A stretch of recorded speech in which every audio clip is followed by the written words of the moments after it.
પહેલા આપણા ભારતમાં પુલવામામાં આતંકવાદીઓએ કાયરાના હરકત કરી અને પૂછીને પહેલગામ ગામમાં પૂછીને તું કેવો છો એવો પૂછીને મારવામાં આવ્યું છે.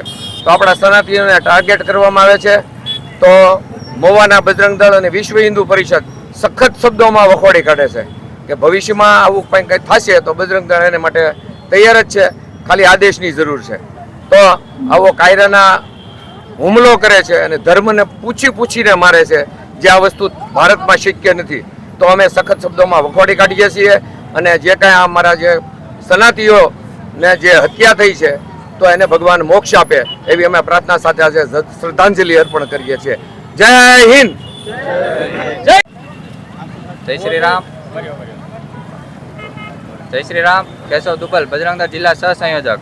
2 દિવસ પહેલા પહલગામની અંદર જિહાદી આતંકવાદીઓ દ્વારા આપણા સનાતન હિન્દુઓને ટાર્ગેટ કરી તેની હત્યા કરવામાં આવી. તે બજરંગ દળ વખોડી પાડે છે. આમ આજે સનાતન હિન્દુ ધર્મ દ્વારા તેમની આ દિવ્ય આત્માને શ્રદ્ધાંજલિ અર્પણ કરીએ છીએ.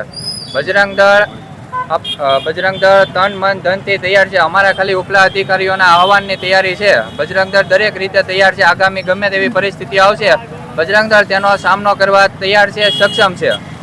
જય જય શ્રી રામ. જય જય શ્રી રામ.